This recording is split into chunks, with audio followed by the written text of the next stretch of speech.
I guess I better start. First of all, welcome. Thank you very much for coming. My name is Marc Lanteigne, a relatively new senior research fellow here at NUPI. My major areas of interest here are Chinese and comparative East Asian politics and foreign policy.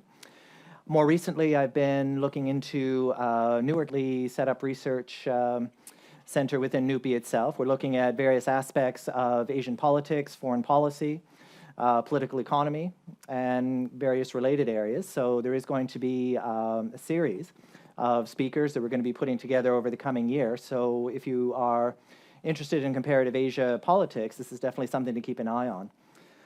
Also, before I get started, just a bit of a caveat. This presentation that I'm giving in Yangon last month, but certainly quite a bit more work to be done. And before I go too much further, I do want to give thanks to some fellow Nupians for helping to set up this project. First of all, to Mikkel Pedersen, thank you very much, and also to Indra Overland and Cedric de Koning, who have also been extremely helpful in getting this project together. So what I want to talk about is the current foreign policy situation in Myanmar and how it's going to relate back to what is likely going to be a groundbreaking set of elections that's going to be taking place in the country in November. A lot of interesting things have been happening in Myanmar over the past few years. Since 2008, the country has begun the process of considerable political reform, as well as economic reform, starting with constitutional changes and amendments starting in 2008. You then have a government which is for the first time not completely military. This has been the case since 2011. And we're now leading up to, like I said, what is going to be a very interesting set of elections. And there is a bit of anticipation from the international community as to what precisely is going to happen. For the most part, I'm not going to be, helps if I turn this on. Won't be going over this in length. This is just to give a little bit of a political and economic background of the situation right now in the country. Right now, as we head to the lead up to the elections, we still see a political system which is still very heavily military dominated. The Myanmar military, known more popularly as the Tatmadaw, regardless of how the vote will go, will still retain a great deal of political pull in the new government. One of the constitutional reforms in the country is the upper house of the Myanmar parliament. Now, the legacy of military rule is obviously very deep in the country, especially between 1988 and 2011, especially in the aftermath of the August 8, 88 protests, the usurped elections of 1990, and the subsequent regime, known as the State Law and Order Restoration Council, or SLORC, changed its name more recently to the State Peace and Development Council, to be followed by what took place in September of 2007, the so-called Saffron Revolution. Now, when I was doing work in Yangon, using that term was not very popular. It was pointed out to me that this is a double misnomer. It was not a revolution, and most monks in the country do not wear saffron, primarily dark red, but needless to say, the name stuck. There was much international condemnation after the events of 2007. This was followed the following year by Cyclone Nargis and considerable international complaint over the lack of government response to the disaster. This further eroded the SPDC regime. By the time we get to 2011, this council was disbanded and the government that we see today was put into place. In addition, several reforms that we saw. We saw the release of several political prisoners, including opposition leader Aung San Suu Kyi of the National League of Democracy, the NLD. The current governing party, which is civilian with a great deal of military influence, the Union Solidarity and Development Party, or the USDP. Still many issues that are taking place in the country in the lead up to the vote. Human rights issues, treatment of ethnic minorities, such as those in Rakhine State, remain a very complicated issue. Restrictions on the press and the internet have been relaxed. There is still a lot of political debate over the democratization process, and a lot of this debate is also spilled over into what the Myanmar economy is going to look like this time next year. All kinds of reforms have been put into place, a lot of which have opened the door to foreign investment, foreign aid, and that is going to be the bulk of what I'm going to be speaking of with this presentation. So long story short, I don't want to get too heavily into the on-the-ground, the political situation. There is definitely a wait-and-see atmosphere in the country right now. There's a lot of anticipation, not only from people there, not only from locals, but also from the international community. There is a window that has been opened in the country since 2011. Many countries, many companies have really wanted to take advantage of the growing liberal economic situation in the country. You definitely see this in Myanmar's largest city of Yangon. Now, the economic reforms which have started have gotten a lot of positive response from many countries, many governments, and several countries have been involved in assisting Myanmar in its economic reforms. As much as I would like to go over a lot of them, time being what it is, I'm going to be focusing primarily on 2 case studies. But when we look at actors, we see the United States, we see Western Europe, of which Norway is definitely taking a very distinct role in. We see India, we see Southeast Asia, notably Singapore.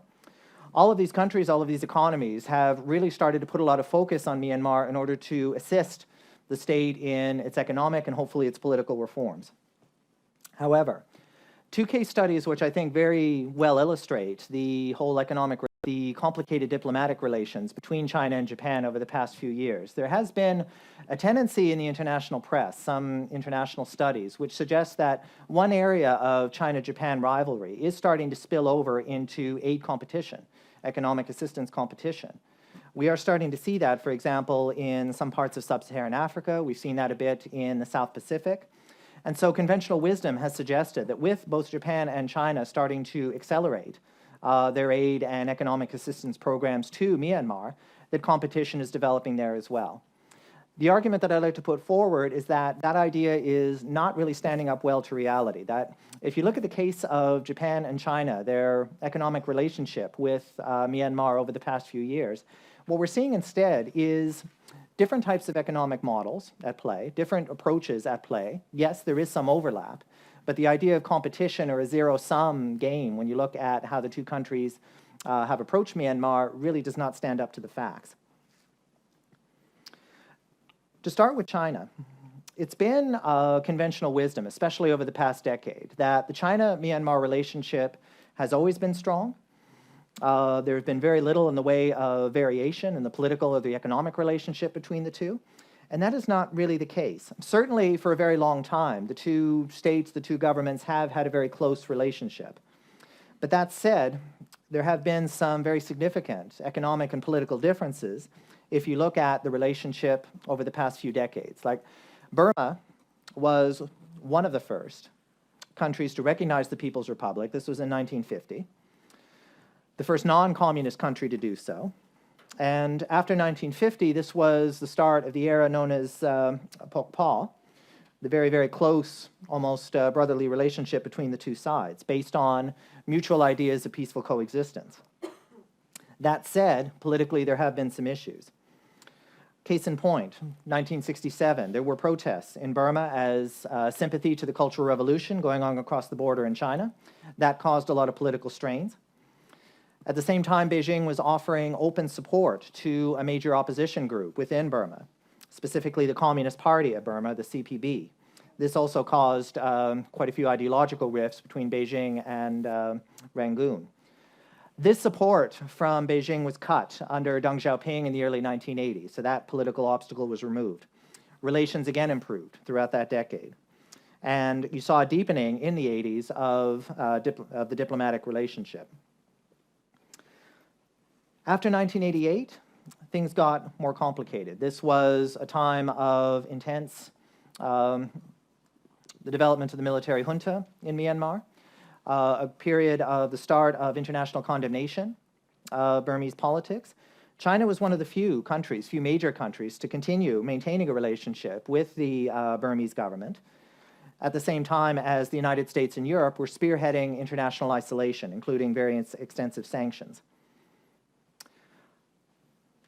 From the 1990s and after, there was almost a talk of Myanmar being almost a subaltern relationship to China, that Myanmar was essentially acting as a political proxy to China. And again, very, very overblown statement. The political reality was certainly not that case. But certainly what we were seeing is that before the 1990s, Myanmar tried to walk the line geopolitically between China and India. So there was a great deal of non-alignment in the relationship. Certainly the geography of the country definitely warrants that approach. Now, by the time we get to the late 1980s, early 1990s, you definitely saw a shift in position in Myanmar towards China. Now you have an economic relationship which has definitely become more diversified, but there are certain sectors which certainly dominate Sino-Myanmar relations.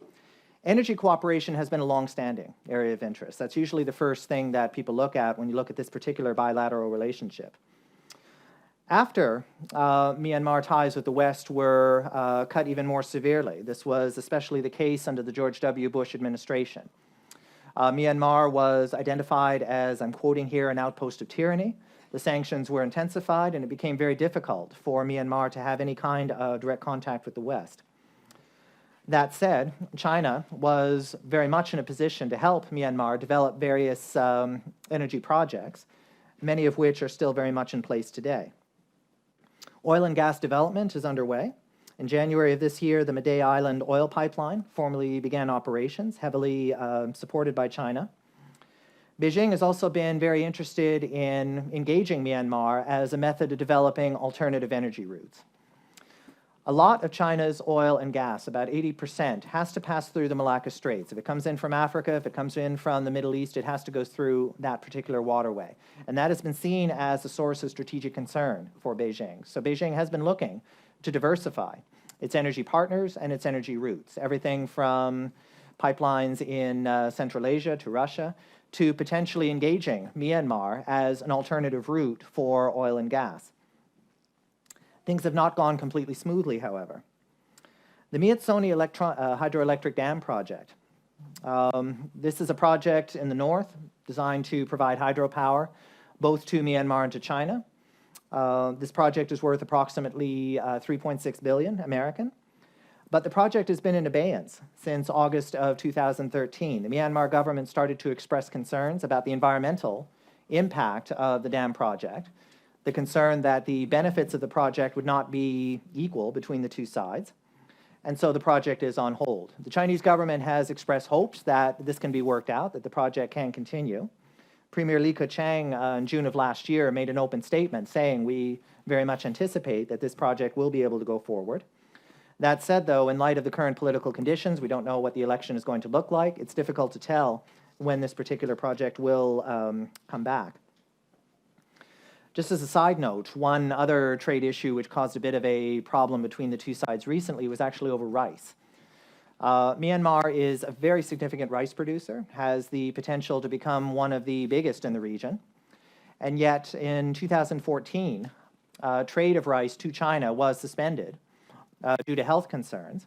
This caused a flurry of negotiations and attempts to solve the problem.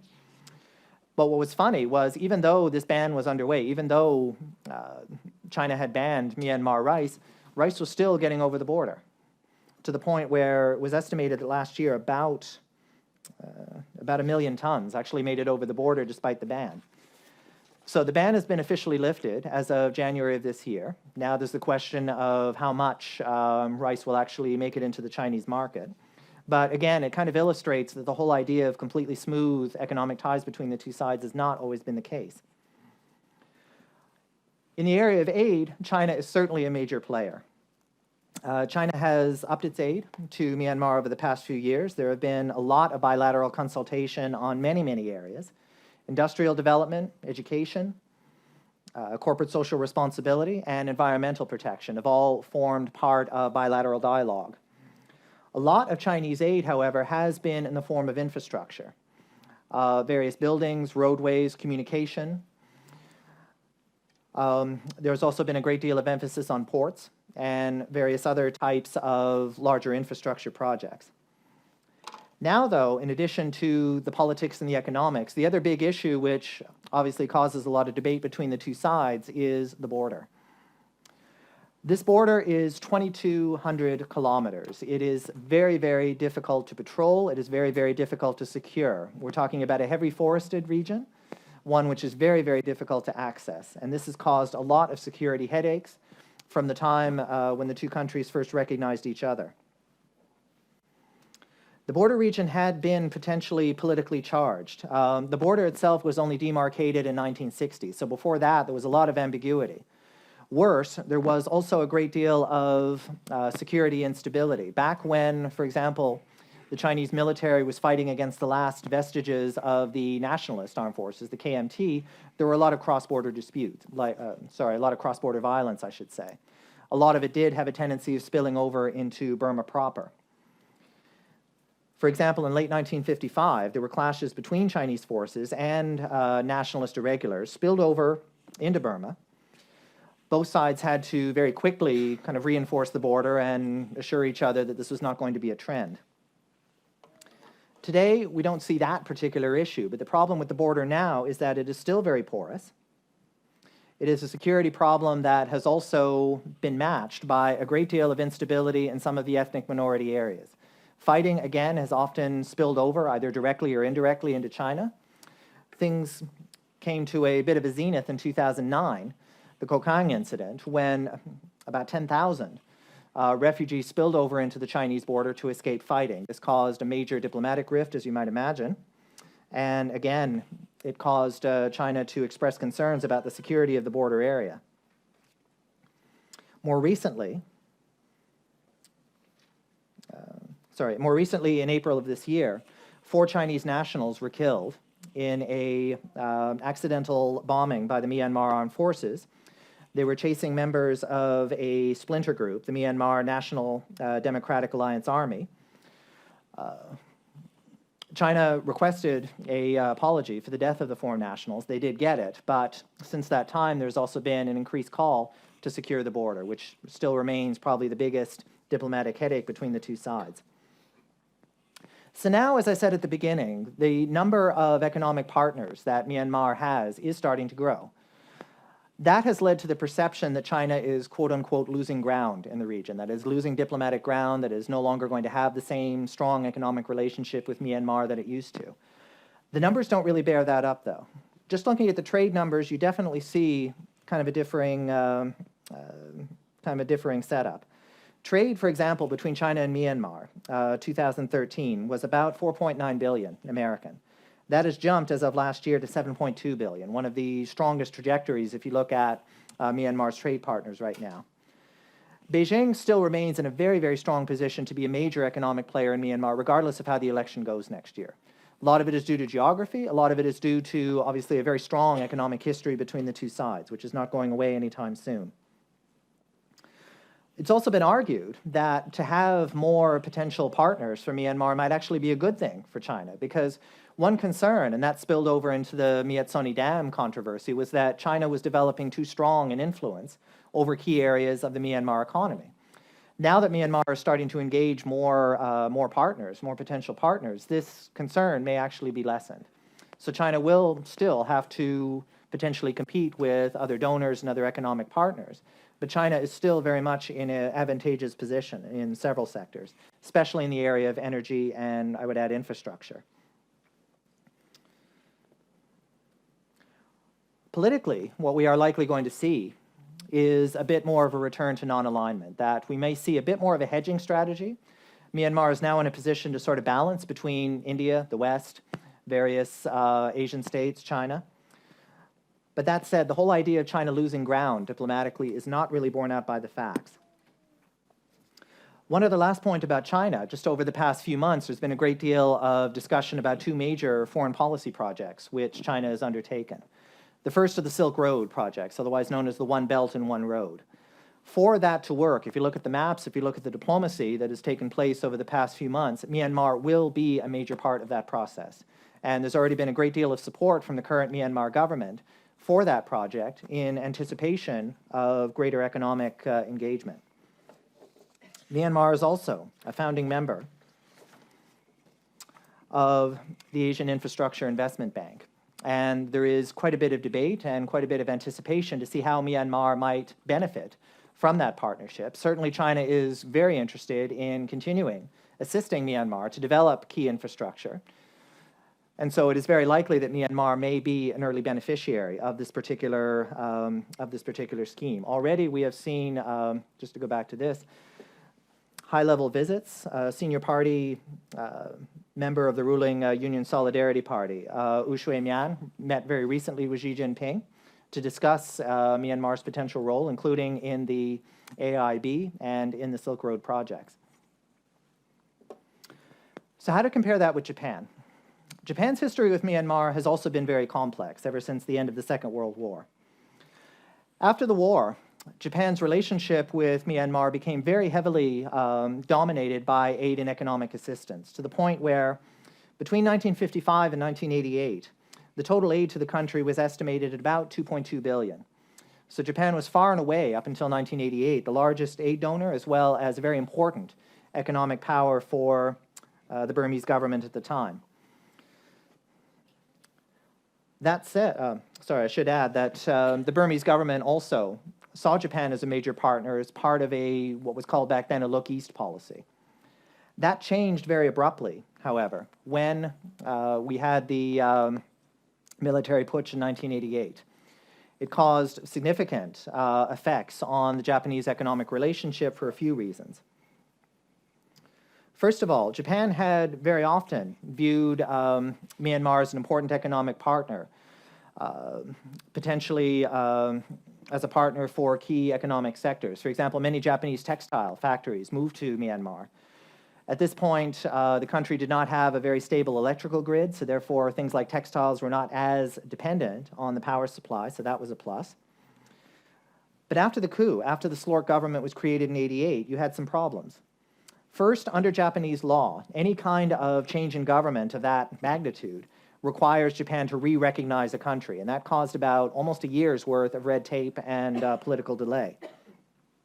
The second point, the SLORC government was less inclined than its predecessor to really view Japan as an important partner. And third, not surprisingly, the United States placed a great deal of pressure on Tokyo to observe the sanctions regime, to disengage from the country. And in a very, very short time, Japan had gone from being a major economic partner to a very minor one.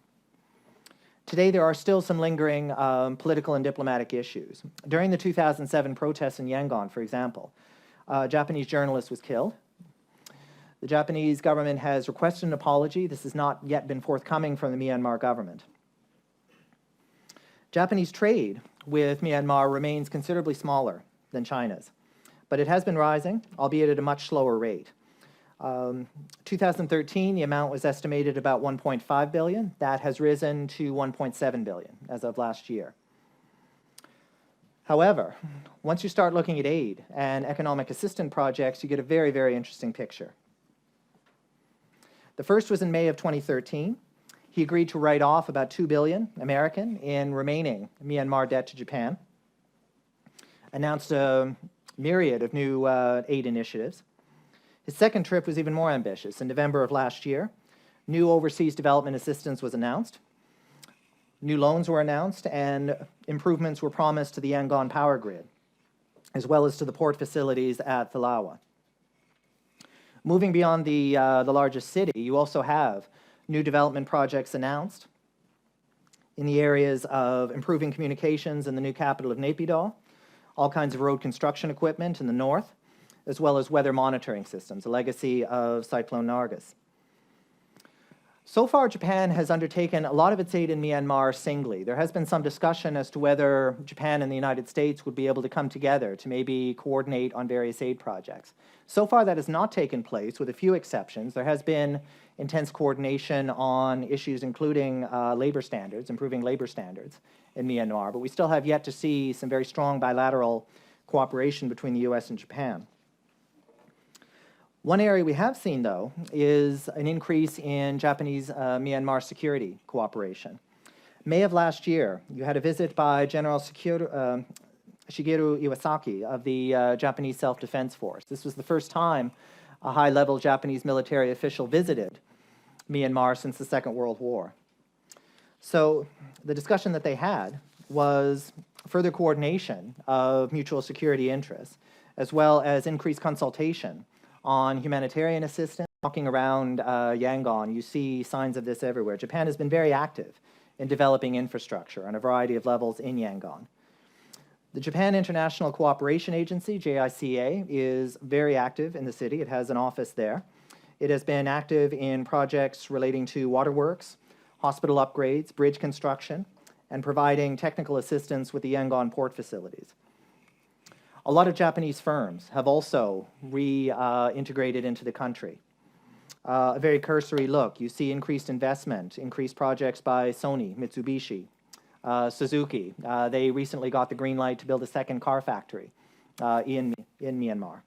Idemitsu, Mitsui, all of whom have certainly begun to kind of reinvest in the country. Just looking at mobile service providers, two companies have a kind of very, very strong presence in the country. The first is the Japanese firm NTT Docomo. The other is an obscure Norwegian company. I'm going to have to look it up. Has anyone heard of Telenor? Anybody? Okay.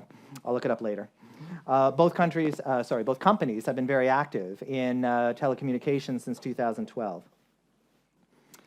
One other quick point on the economic front. The big question now is what is going to happen with services? What is going to happen with cooperation in especially financial services? And a lot has happened there in a very short time.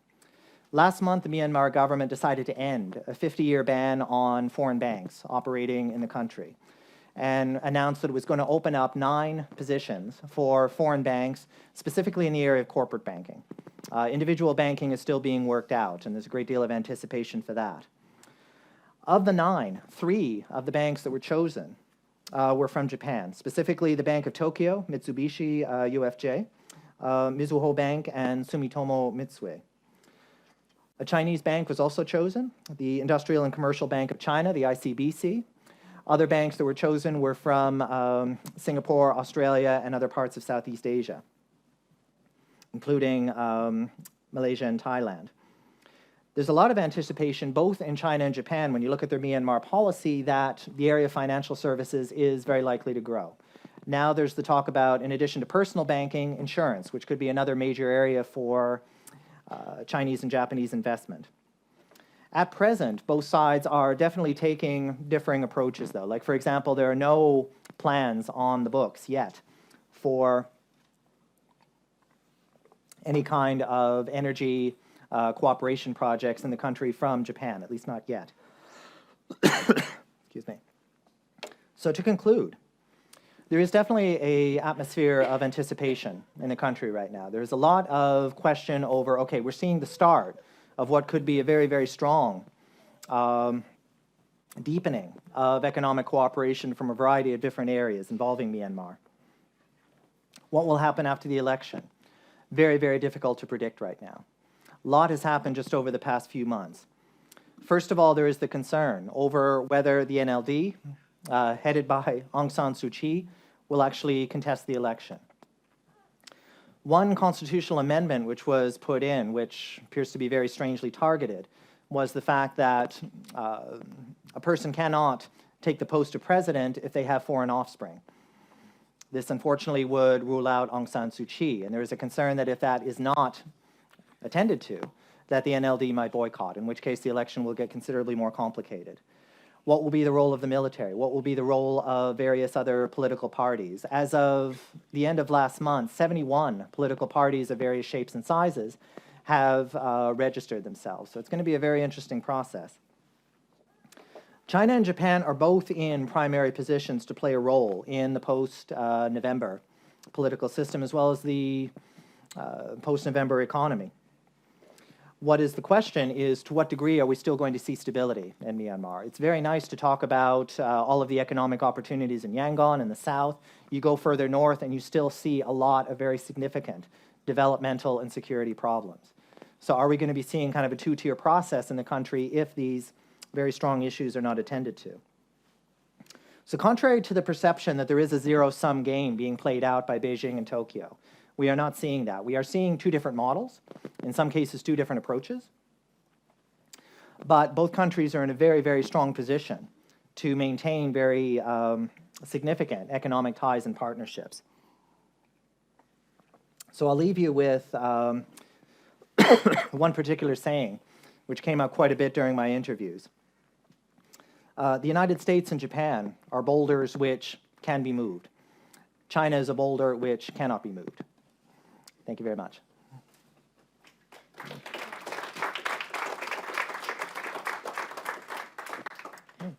Are there any questions? Yeah, Björnar?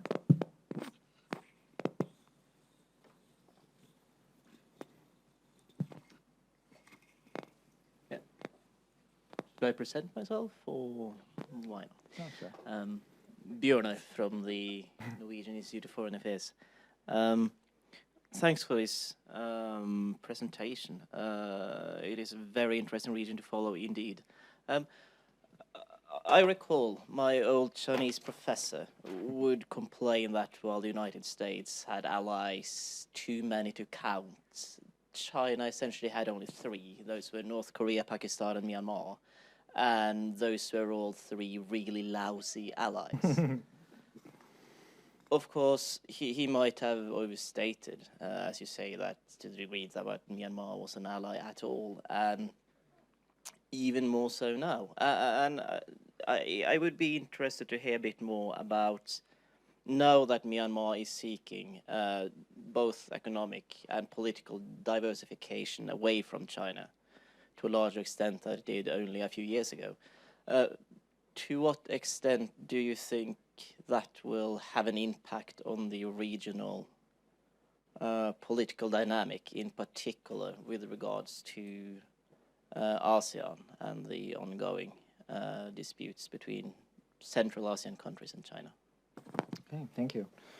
Very good question. I can give kind of preliminary ideas. Much is going to depend on the shape of the new government as of next year. Yeah, what we are definitely seeing is a bit of a shift in foreign policy priority towards what is likely going to be more non-alignment, like going back to traditional 1950s, 1960s approaches. Why? Because it works very well for Myanmar's current economic and political interests to be able to engage several partners at once. It is now under a very, very favorable condition. There's a very significant window of opportunity. That said, though, you do have geography which plays a very strong role. You have a market of 56 million in the country, sandwiched between two very large powers. Myanmar can very ill afford to get on like too close or too far away from either one.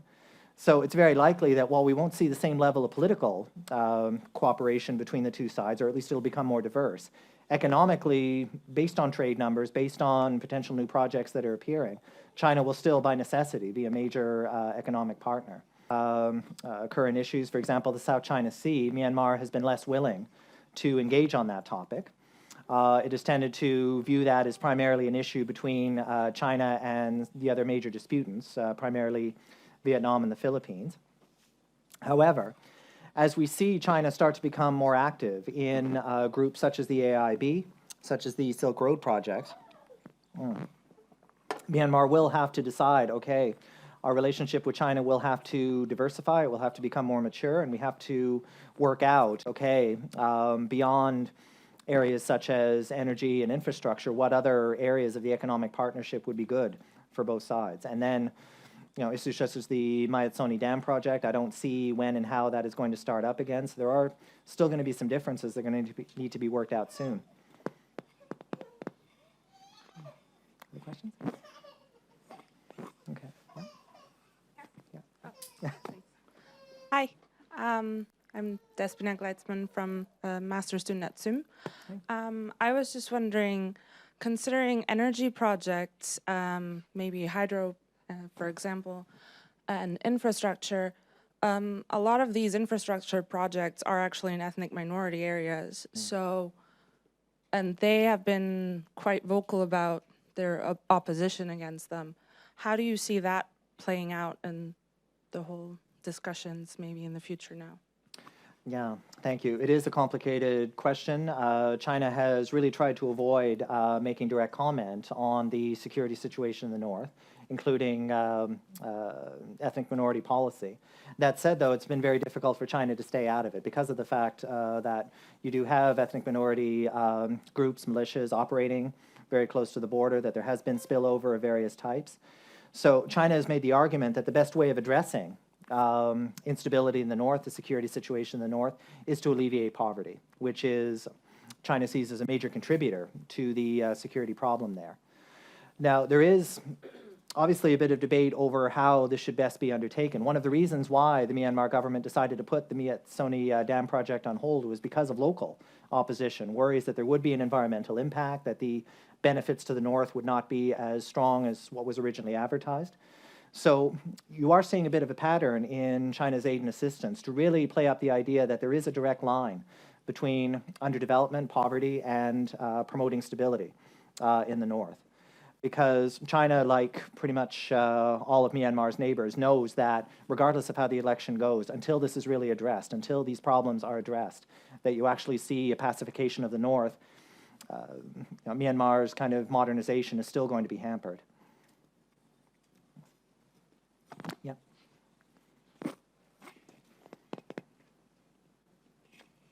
Thank you for the interesting talk, Martin Nielsen from Korea. On what you just said now, I think perhaps China also will have misunderstood some of the conflict lines in the sober analysis from Chinese and Japanese point of view and regarding Myanmar. I think we need more of that in the future. I think there's, at least in the West, lack of knowledge and understanding about these actors and their strategies in the area. My question is, to what extent do you?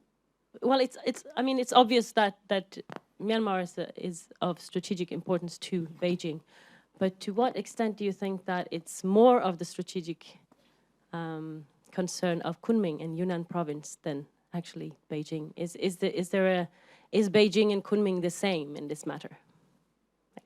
Okay, excellent question. Excellent question. That's something I'm going to need to look at more in depth. Certainly the amount of cross-border trade, unfortunately some of it is not necessarily legal, has been a problem for the region. You have still the front end of these problems and has been a lot more vocal saying that, you know, this needs to be addressed as part of the whole idea of pacifying the border. The shape of the economic relationship, you raise a very good point. One thing I am probably going to need to look at more in depth is the level of trade that specifically affects the Chinese provinces right over the border. That would give me a better idea exactly how much they play, what percentage they have in overall trade. I can say, though, that, yeah, you are starting to see some kind of differences in approach between those provinces that are right on the border area because of the security issues, because of the problem of smuggling, as opposed to Beijing, which does tend to be a little bit more, I wouldn't say disconnected, but certainly tends to take a somewhat more wider picture view in relation to what's happening on the ground in the actual frontier regions. So I'll have to probably expand on that at a later time. Thank you. Yeah.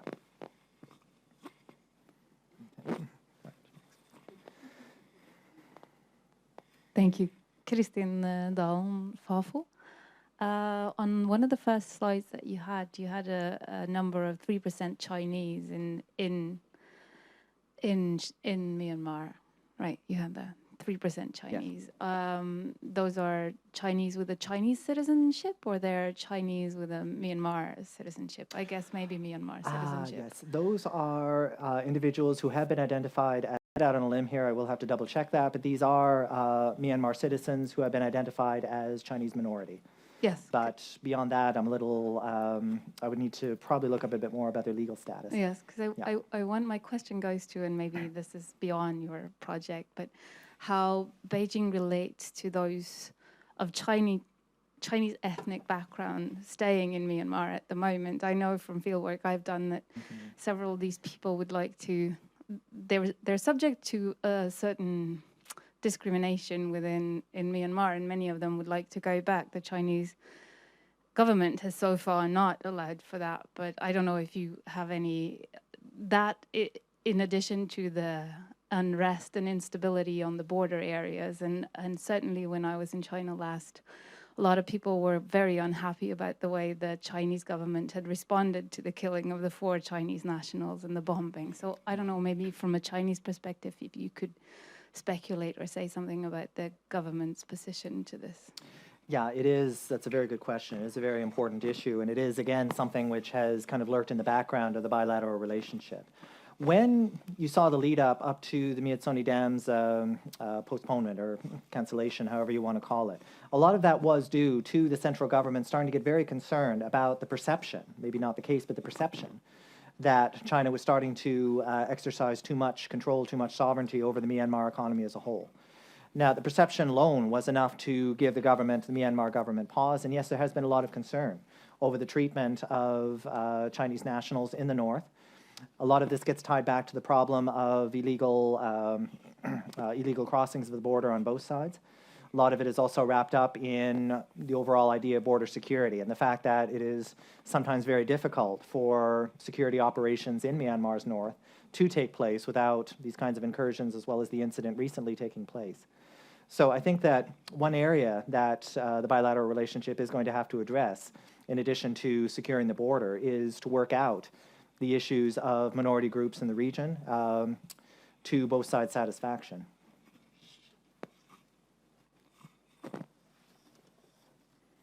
Right, thanks. Asbjørn Lørbekk is my name. One follow-up question on the ethnic conflict and ethnic violence. It could be interpreted as being part of a long-term trend, or it could also be interpreted as being sort of what happens when an authoritarian regime sort of lets steam out, the pressure cooker idea. So, and of course it's difficult to speculate in terms of future trends, but would you see this as something that is happening now over a fairly limited period of time, or will it be something that Myanmar will be faced with for quite a long period of time? And is there anything in the history that's useful in terms of looking at these violent conflicts and how they have been handled in other contexts? What I'm thinking of in particular is another international spillover from Burma in the old days, namely Thailand. Because you've had over the last 3, 4, 5 decades a number of flare-ups of ethnic conflicts close to the Thai border and refugees coming into Thailand. And is there anything in terms of the way the Thai authorities were dealing with that that could be useful in understanding the relationship between Myanmar and China in terms of conflict, potential conflict resolution? The second point, I was just wondering if you could go a little bit further on the increasing role of ASEAN. And in a sense, the question is, did the ASEAN membership mean anything significant in terms of changes in the trade flows and investment flows? I noticed Thailand is the second most important trade partner. I'm not sure how long that goes back in time, whether it had anything to do with the ASEAN membership or not. And the final issue, the multilateral setting. I mean, the new infrastructure investment bank is being set up, but I don't think it's operative yet. How does that and China's role in that relate to Japan's role in the other regional development bank, the Asian Development Bank, and the way the ADB is dealing with the Myanmar authorities? Okay, thank you. Excellent questions. Actually, I think I'll take the last question first, because there was a lot of speculation when the AIIB was set up that it was, even though the Chinese government had said that this was not meant to be a rival to any of the established institutions, including the Asian Development Bank, there was a lot of speculation that there would be some rivalry. For the reason that the ADB, Japan has a very significant role there, China does not to the same degree, and that the AIIB will have a significant voice from China.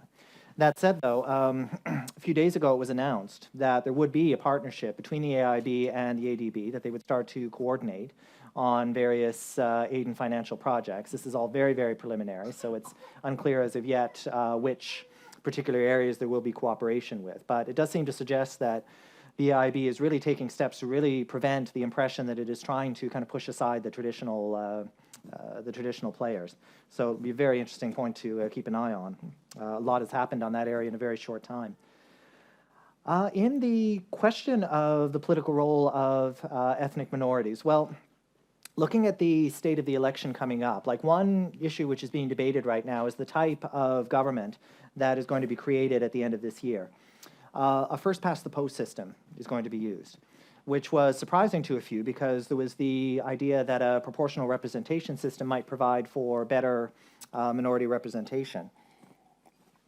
This could be either very good news for the ruling party or very bad news, because there are obviously some areas where the party has very little on the ground support and may have to start working with very unfamiliar coalitions. And like I said, more than 70 parties of various types have signed on, so could be a very, very complicated set of political management that might be the case after November. It is an interesting area to look at when trying to decide, like, to what degree will minority groups play a role in the kind of post-election situation, how they will be accommodated. Like, Rakhine is a very kind of key point. Its overall status is disputed, so that's automatically a gray zone, which is going to be very difficult to address. I think it's a little bit too early for me to start making predictions to that degree. It is definitely something that I'll need to look at in relation to Myanmar's coming foreign policy. Case of ASEAN, yeah, in comparison, we are starting to see ASEAN slowly start to develop a more kind of concerted effort to address what Myanmar is developing into, its modernization area. But the problem is, though, we are starting to see some differences among the membership about, what should be done, what approaches are beneficial. Relations between Myanmar and Thailand have been complicated, to say the least, over a very, very long time. So Thailand obviously has its own set of shared concerns, whereas you have other ASEAN members such as Singapore that are really looking ahead to the economic possibilities of Myanmar continuing and expanding its reform process. There has been a ASEAN summit which recently wrapped up. I'm going to have to look at some of the paperwork about what specifically came up about Myanmar. But from what I've seen so far, and I'm happy to be corrected, we haven't seen too much in the way of a really strong ASEAN kind of cooperation about, okay, this is what we would like to see at the end of the year, this is the way we would like to cooperate as a group with Myanmar, assuming things go well, and what will be the political situation if things do not go well. Yes, hi. My name is Helge Brunborg. I have a follow-up question and comment on the minority issue. As you know, there are many stateless persons living in Myanmar, which is a big problem. There is statelessness of different shades. Like some are allowed to vote, whereas other stateless persons are not allowed to vote. And I'm not sure that the 3% Chinese, all of them are citizens, which really complicates the question more. The worst of course, the Rohingya, which also refused to participate in the census of last year. And I'm not sure whether they are included in the 55.7 million. But the statelessness is a very serious problem. As you know, in the Constitution, it says that only minorities or groups that were present in Myanmar before, I think it was 1810 or 1820, are true nationals or citizens, nationals of Myanmar. Yeah. Thank you. And yeah. It has also surprised the world that Aung San Suu Kyi has not spoken up against the obvious discrimination of the Rohingya. Maybe whether this was strategic or other reasons, I'm not sure.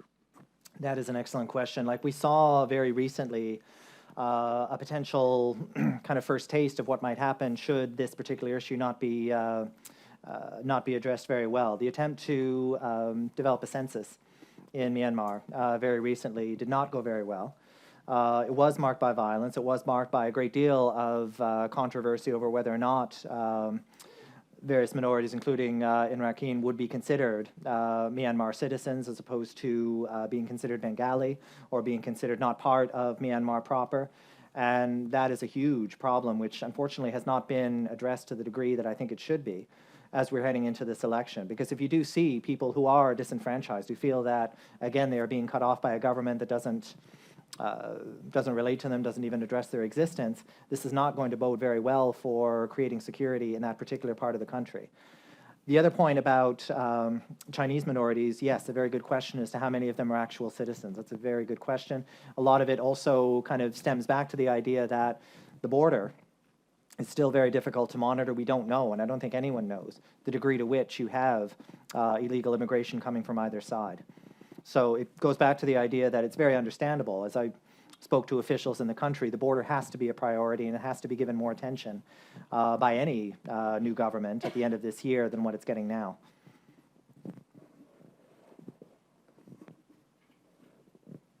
Any other questions? Yeah.